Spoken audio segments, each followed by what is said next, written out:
When Everett Kane bought that abandoned farmhouse for $15,000, his last $15,000, he thought he was buying a second chance, a place to rebuild, a foundation for his 5-year-old daughter after they'd lost everything. But when he came back 6 weeks later, ready to start their new life, he found smoke rising from the chimney and 2 strangers living inside the home that was supposed to save them. What happened next would change all 4 of their lives forever.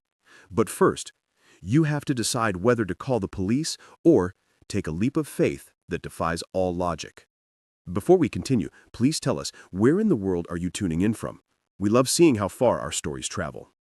The gravel crunched under the tires as Everett turned down the long driveway. Dusk was settling over the Oregon countryside, painting everything in shades of purple and gold. He'd been driving for 5 hours, and every muscle in his body ached. But none of that mattered now. This was it, their new beginning. "Is that it, Daddy?"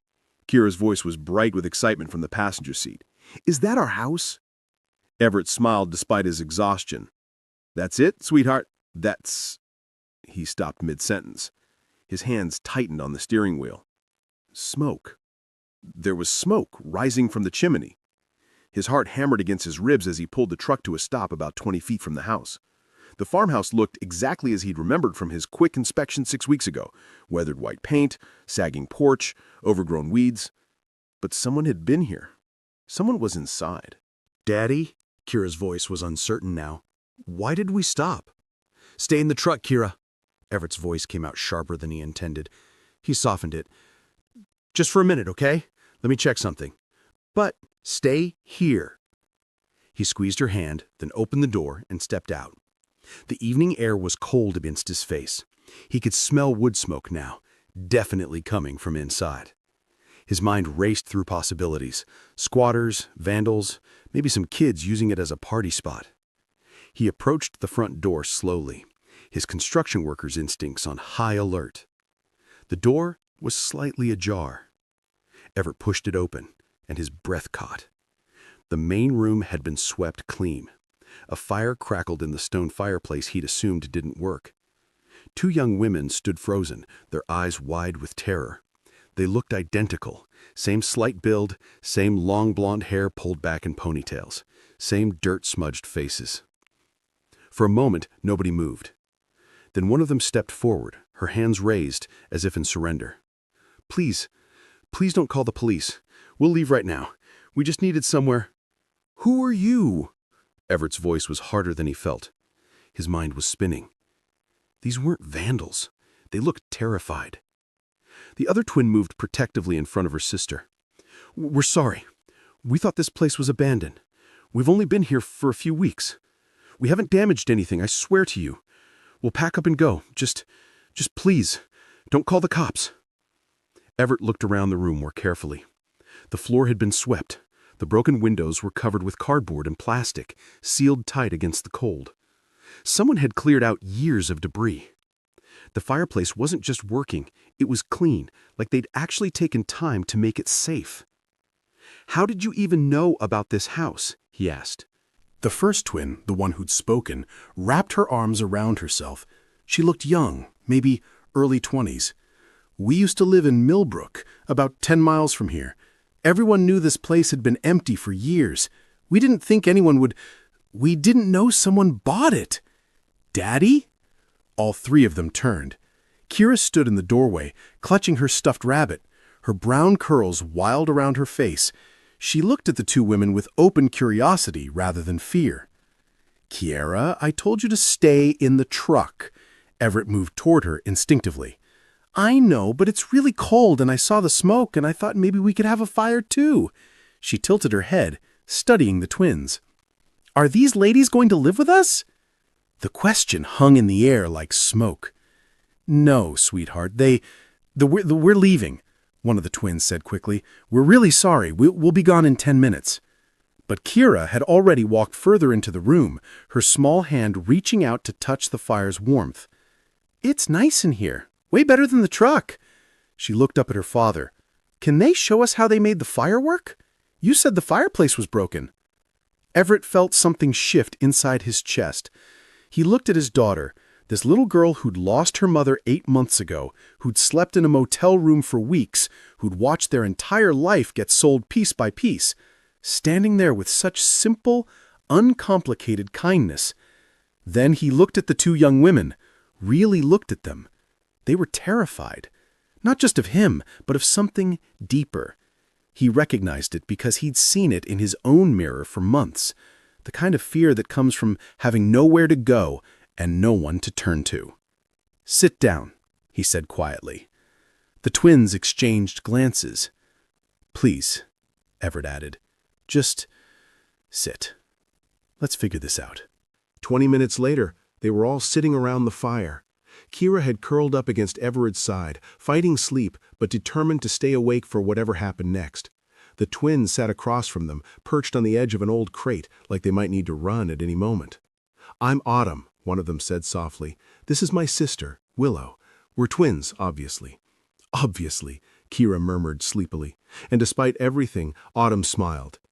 "I'm Everett. This is Kira." He paused. "Tell me how you ended up here." The twins looked at each other in that way twins do, some wordless communication passing between them. Then Willow spoke. "We grew up in Millbrook, just the three of us. Me, Autumn, and our mom. Our dad left when we were babies, so Mom raised us alone. She worked 2 jobs most of our lives." Willow's voice was steady, but her hands were clasped tight in her lap. "We both got scholarships to Oregon State, full rides. Agricultural science for Autumn, business for me. Mom was so proud." Autumn picked up the thread. "We graduated last June. Everything was perfect. We had job offers, plans. Then in August, Mom had an accident at work, a machine malfunction at the processing plant where she worked nights. Something about a safety guard that wasn't maintained properly." Her voice dropped. "She survived, but her spine was damaged. She couldn't work anymore." Everett felt Kira's weight grow heavier against him as she drifted toward sleep. He shifted her gently, listening. "We came home to take care of her," Willow continued. "Turned down the job offers. We thought it would be temporary, you know? That she'd heal, that the company's insurance would cover it." She laughed, but there was no humor in it. "We were so naive. The company fought the claim, blamed her for the accident, said she violated safety protocol. Meanwhile, Mom's medical bills kept piling up. We worked 3 jobs between us. I was at the feed store helping with harvest work, Willow waitressed and did bookkeeping for local businesses. But it wasn't enough." Willow's voice cracked. "Mom's condition got worse in October. Infection, complications. She spent a week in the ICU. She died October 23rd. The fire crackled in the silence that followed. "We're sorry," Everett said quietly. The words felt inadequate. Autumn wiped her eyes quickly. "The medical debt was over $80,000. The collectors came after everything. Our mom's house, our car, anything with value. We tried to fight it, but we didn't understand the legal system. We didn't have money for lawyers. By December, we had nothing left. We were sleeping in our car. Then the car broke down, and we couldn't afford to fix it. Someone at the diner mentioned this farmhouse, said it had been abandoned for years. We thought, maybe just for a few weeks, until we could save enough for first and last month rent somewhere. But everywhere requires an address, references, proof of employment. Hard to get any of that when you're homeless. We've been applying for jobs, but it's a cycle we can't break out of." Everett looked at them, these 2 young women who'd done everything right, who'd earned scholarships and graduated college and tried to care for their mother, only to have everything ripped away through no fault of their own. He knew that story. He was living a version of it. "How old are you?" he asked. 24, they said in unison. Kira had fallen fully asleep now, her breathing soft and even. Everett looked down at his daughter's peaceful face, then back at the twins. He thought about the motel room where they'd spent those awful weeks, about the shame of foreclosure, about the morning he'd sold Melissa's jewelry, the last physical piece of her he had just to buy groceries, about the desperate clawing feeling of having nowhere to turn and no one who understood. These girls had lost their mother. He'd lost his wife. They'd lost their home. So had he. They were trying to rebuild from nothing. So was he. "How long have you been here?" he asked. 3 weeks, Autumn said. We've been really careful. We haven't damaged anything. We clean every day. We only use the fireplace at night when nobody would see the smoke. Or we thought nobody would see it anyway. The cardboard on the windows, that your work? Willow nodded. We found some plastic sheeting in the barn. It keeps the wind out. And you cleaned the fireplace? Made it safe to use? Autumn did that. She's good with her hands. She checked the flue, cleared out all the debris, made sure it wasn't going to catch fire or smoke us out. Everett looked at Autumn with new interest. You know construction? She shook her head. Not really, but I'm good at figuring things out. I helped build sets for our high school theater program, did some farm repair work during college. I learned fast. Something was taking shape in Everett's mind. It was probably crazy. It definitely wasn't practical, but neither was buying an abandoned farmhouse with your last $15,000. This place needs a lot of work, he said slowly. The roof leaks in places. The plumbing is shot. Half the electrical needs to be rewired. The floors need sanding and refinishing. It's going to take months to make it actually livable.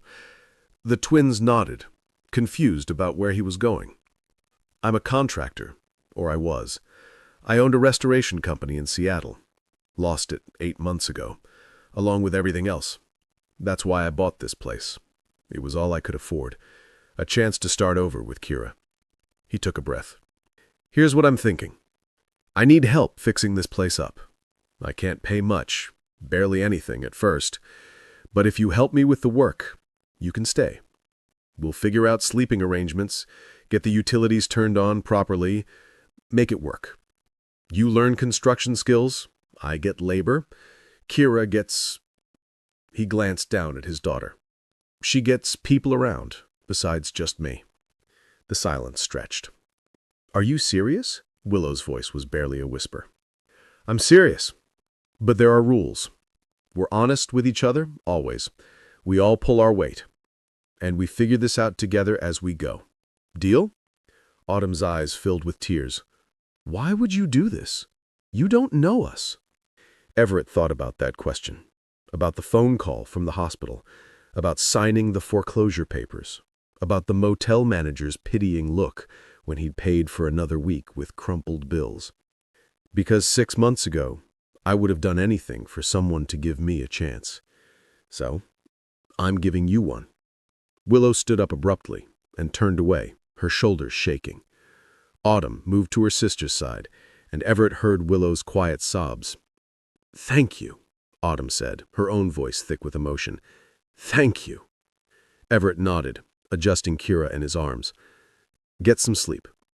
Tomorrow we start figuring out what this place needs. It's going to be a lot of work. We're not afraid of work, Autumn said firmly. Good. Neither am I. The first week was chaos. Everett had forgotten what it was like to manage a project with no budget and makeshift everything. They started with the essentials, getting the electricity restored, which required calling in favors from his old contacts and doing most of the rewiring himself. Autumn followed him everywhere, asking questions, handing him tools, learning. Why are you using that gauge wire instead of the thinner one? She'd ask. Because this circuit is going to carry more load. You always want to over-engineer when it comes to electrical. Safety first. Makes sense. She'd file the information away, then hand him the next tool before he asked for it. The girl was a natural. Willow focused on the practical side, making lists of materials they needed, calculating costs, finding deals at salvage yards and hardware stores. She got a job at Miller's Cafe in town, waitressing 4 days a week. Autumn picked up shifts at Brennan's Hardware, which gave them an employee discount on supplies. Every dollar went toward the house. Kira appointed herself project supervisor. She'd sit on an overturned bucket, swinging her legs, offering commentary. Daddy, that board looks crooked. It's supposed to be like that, sweetheart. It's for drainage. Oh, okay, but it still looks crooked. The twins were patient with her endless questions, her need for attention, her little girl chaos. Willow would braid Kira's wild curls in the mornings. Autumn taught her the names of tools and let her help with safe tasks like sorting screws.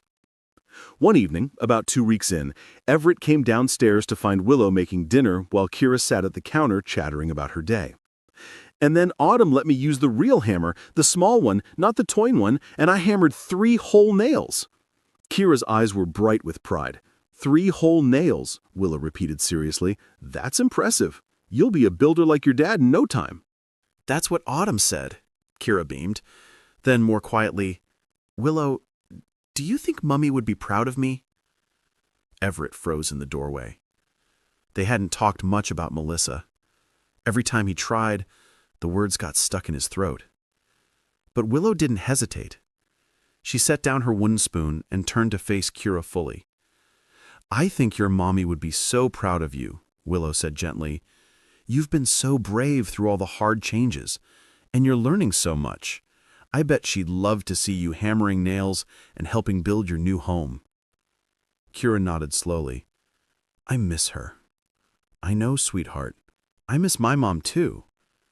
She died too, right? She did, in October. Kira considered this. Does it get easier? Willow's eyes glistened, but her voice was steady. It gets different.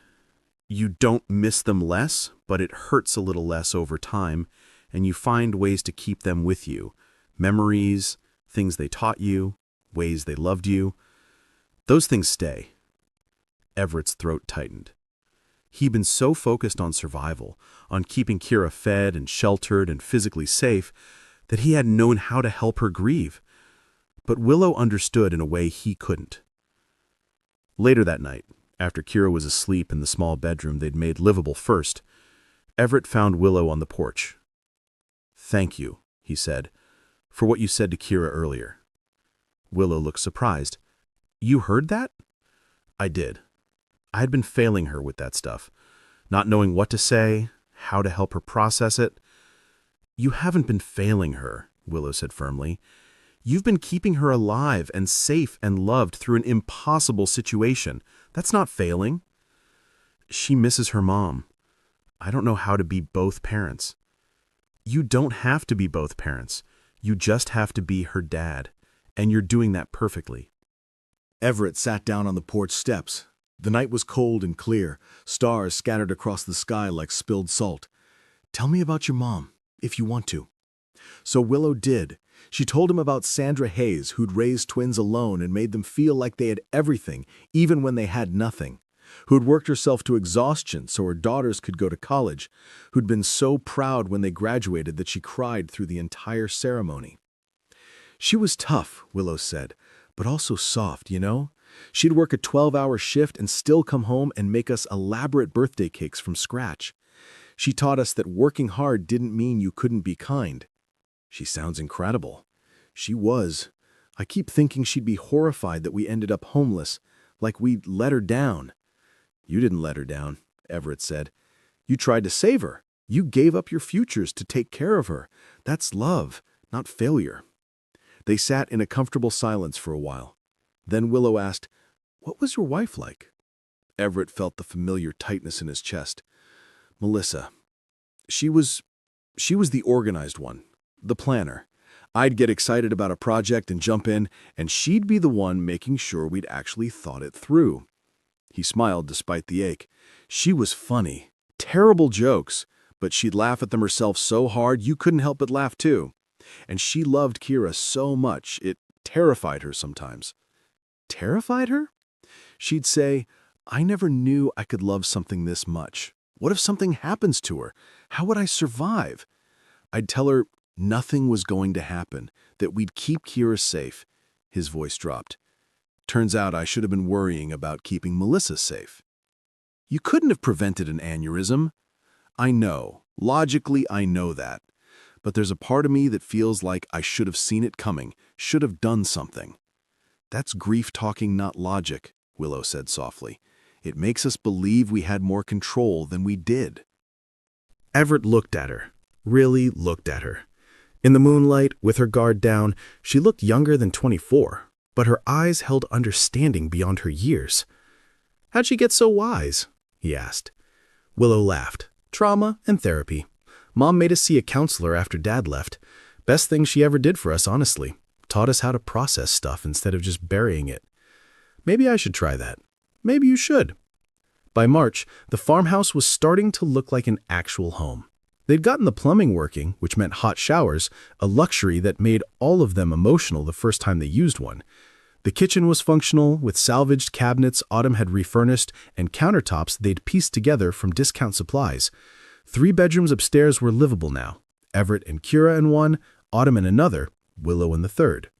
The work was hard, but there was joy in it. They'd put on music while they worked, and sometimes Autumn would sing along. Turns out she had a beautiful voice. Kira would dance while they painted walls or sanded floors, making them all laugh with her unself-conscious enthusiasm. Everett felt something shifting inside himself.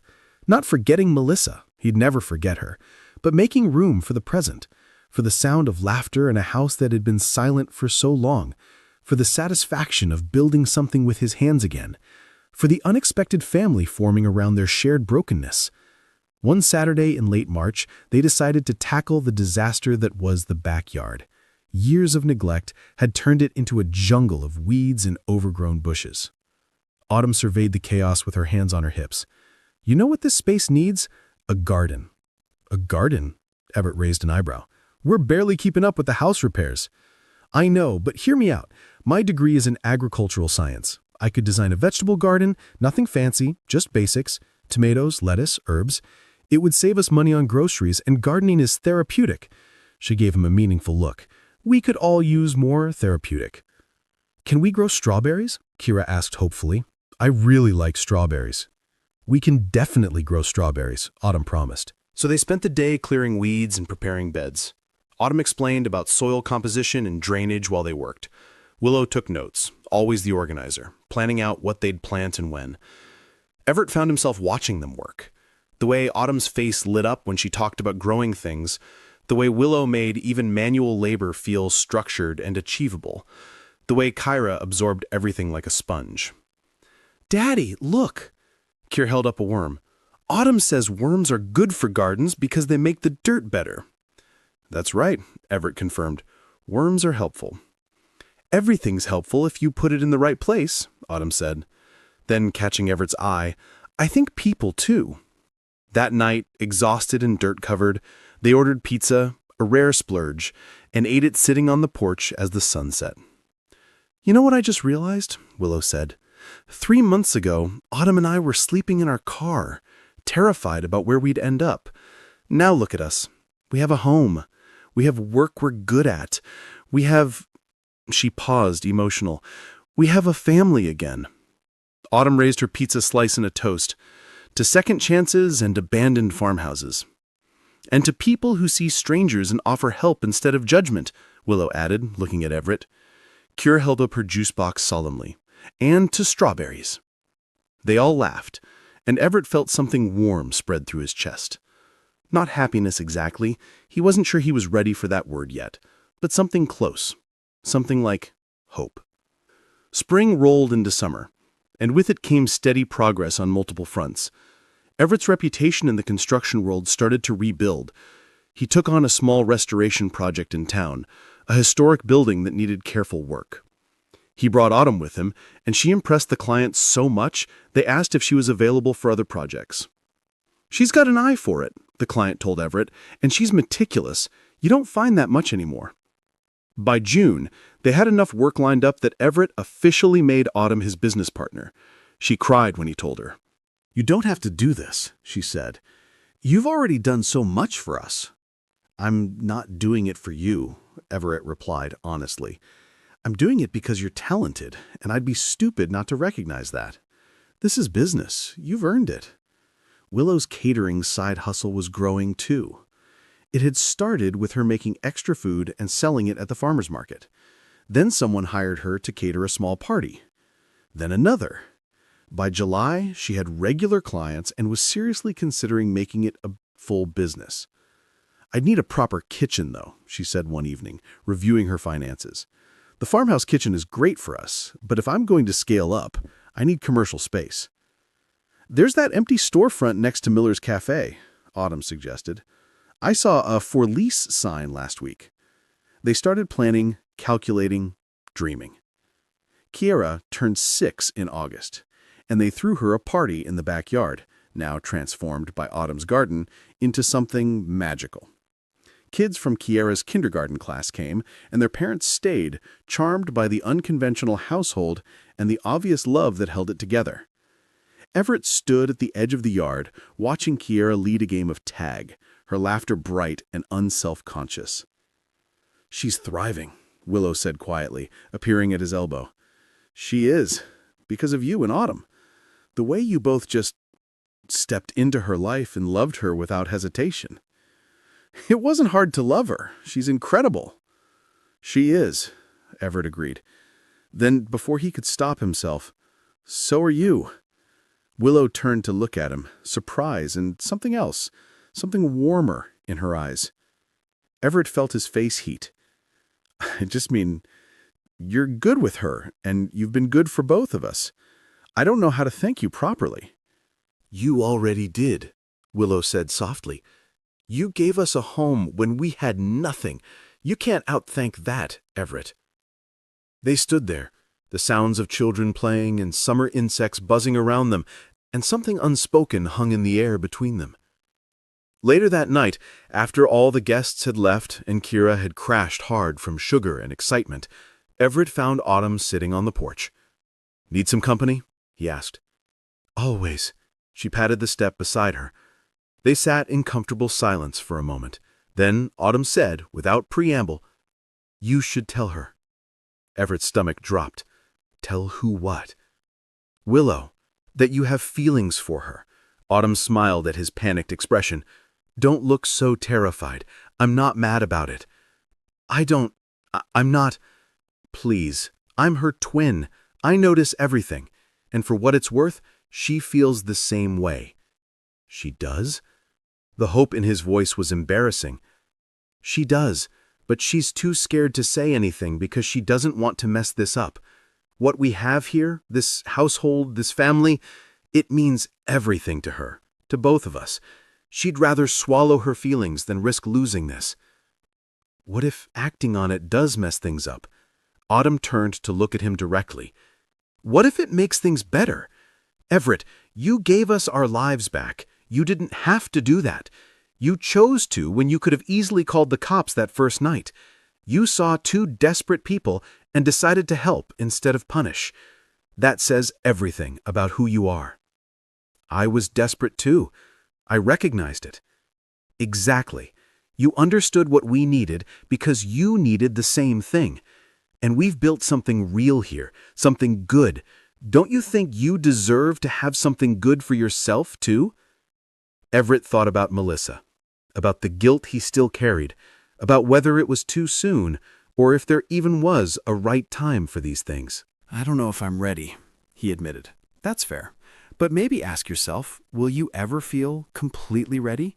Or is there always going to be some reason to wait?" Autumn stood up, stretched. "Just think about it. And for what it's worth, Melissa sounds like she was amazing, but I don't think amazing people want the people they loved to be alone forever." She went inside, leaving Everett with his thoughts. 2 days later, Everett found Willow in the kitchen late at night. She was recipe testing, surrounded by ingredients and notes. "Couldn't sleep?" he asked. "Too many ideas bouncing around." She gestured at the chaos. "I'm trying to perfect this herb focaccia for a client. Want to be my taste tester?" "Always." She cut him a piece of bread still warm from the oven. It was incredible. Crispy on the outside, fluffy inside, flavored with rosemary and sea salt. "This is amazing," Everett said honestly. "You think?" Willow looked pleased. "I've been working on it for weeks." "It's perfect. Your clients are lucky." They fell into the easy conversation that had become natural between them, talking about the business plans, Kiera's upcoming school year, a project Everett was bidding on. Then Willow said, "Can I ask you something personal?" "Of course." Do you think you could ever... She stopped, frustrated with herself. "Never mind, it's not my business." "Willow." Everett set down the bread. His heart was pounding, but Autumn's words echoed in his head. "What were you going to ask?" She took a breath. "Do you think you could ever be open to having someone in your life again? In a romantic way, I mean. Or is that something that feels impossible after losing Melissa?" The question hung between them. Everett could have deflected, could have given a safe, vague answer, but looking at Willow, this woman who'd been vulnerable with him from the start, who'd helped his daughter grieve, who'd become essential to his daily life, he chose honesty instead. 6 months ago, I would have said impossible, he said carefully. I couldn't imagine feeling anything but grief. But lately, he met her eyes, lately I've realized that grief doesn't mean you stop living, and maybe Melissa would want me to keep living, really living, not just surviving. She sounds like she was a wonderful person. She was, but she's gone, and I'm still here, and so is Kira. We deserve to move forward. That doesn't mean forgetting, it means making room for new things alongside the memories. Willow nodded slowly. When my mom died, someone told me that the people we love don't want us to stay frozen in our grief. They want us to take all the love they gave us and use it to build new lives. I didn't believe it at first, but I think it's true. I think so too. The kitchen was quiet except for the old clock ticking on the wall. Then Willow said, very softly, I have feelings for you, Everett. I have for a while, but I didn't want to say anything because I was afraid it would ruin everything. This household, this family we've built, it's too important to risk. Everett's heart felt too big for his chest. What if it doesn't ruin it? What if it makes it better? You really think that's possible? Instead of answering with words, Everett reached across the counter and took her hand. Her fingers were dusted with flour, warm from working. I think you're one of the best people I've ever met. I think you walked into my life. Literally, you were already here. At the exact moment I needed someone who understood what loss felt like. I think Kira adores you. I think you're building something incredible with your business. And I think I'd be an idiot not to see what we could be together. Willow's eyes filled with tears. I'm scared. Me too. But maybe we can be scared together? Take it slow, see what happens, but at least be honest about what we're feeling? She squeezed her hand.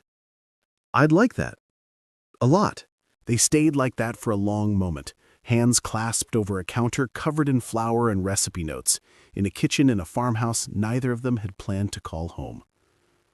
So, Willow said eventually, a smile breaking through. Want to help me finish this focaccia? I have 3 more variations to try. Everett laughed. I can't think of anything I'd rather do. The rest of the summer and into fall felt like a different life from the one Everett had been living a year ago. His relationship with Willow developed slowly, carefully. They went on actual dates, dinner in town, a movie, a hike in the state park. They held hands on the porch after Kira went to bed. They talked about their fears and hopes, their pasts and potential futures. Kira noticed, of course, nothing got past her. Are you and Willow boyfriend and girlfriend now? She asked one morning at breakfast, casual as discussing the weather. Everett nearly choked on his coffee. We care about each other very much. Is that okay with you? Kira considered this seriously. Does it mean she's staying forever? Would you want her to stay forever? Yeah. She makes really good pancakes, and she helps me with my hair, and she doesn't get mad when I ask too many questions. Kira took a bite of cereal. Plus, she makes you smile more. You didn't smile much before. Out of the mouth of children, Everett thought. Then, yes, sweetheart. If she wants to stay forever, she can. Good, Kira said, satisfied. Can I have more orange juice? By October, exactly 1 year after Willow and Autumn's mother had died, the business was thriving enough that they started looking at real houses in Millbrook. The farmhouse had served its purpose, but winter was coming, and the heating situation was marginal at best. They found a place in town, nothing fancy but winterized with proper insulation and 4 bedrooms. It had a big kitchen for Willow's catering, a garage for Everett's tools, and a backyard for Autumn's garden projects. Are you sure about this? Autumn asked as they toured the house. Leaving the farmhouse? We're not leaving it. We're moving forward from it. There's a difference. They moved in November, and somehow the transition felt natural. This new house was warmer, more practical, but it carried the same sense of family they'd built in the farmhouse. Autumn met someone, Jake, a teacher at Kira's school. He was patient and kind and laughed at Autumn's terrible puns. The first time he came to dinner, Everett watched Autumn's face light up and thought, good, She deserves this. Kira started first grade and flourished. She'd tell everyone about my dad and my Autumn and my Willow with such confidence, such certainty, that no one questioned the unconventional arrangement. On December 20th, exactly a year after Everett had bought the farmhouse, they drove out to see it. The grass had grown wild again. The windows were still covered with the cardboard and plastic from that first night, but it stood solid, waiting. "Should we sell it?" Willow asked from the passenger seat. Everett thought about the question, about the terrified young women he had found inside, about the decision to help instead of punish, about everything that had grown from that single choice. "Not yet," he said. "Maybe someone else will need it someday. Someone like we were, desperate, broke, trying to rebuild. Let it be there for them." "That's beautiful," Autumn said from the back seat, where she sat next to Kira. "Daddy," Kira's voice was thoughtful, "that's where we became a family, right? In that house?" Everett met Willow's eyes, saw his own emotions reflected there. Gratitude, wonder, love. "Yeah, sweetheart, that's exactly where we became a family." "Even though it was an accident? Even though you didn't know Autumn and Willow would be there?" "Especially because of that," Everett said. "Sometimes the best things in life aren't planned. Sometimes you just have to walk through the door and see who's waiting on the other side." In January 2025, Everett and Willow got married in a small ceremony at the town hall. Autumn was the maid of honor, Kira was the flower girl and took her job very seriously, scattering petals with intense concentration that made everyone laugh. It wasn't a fairy tale.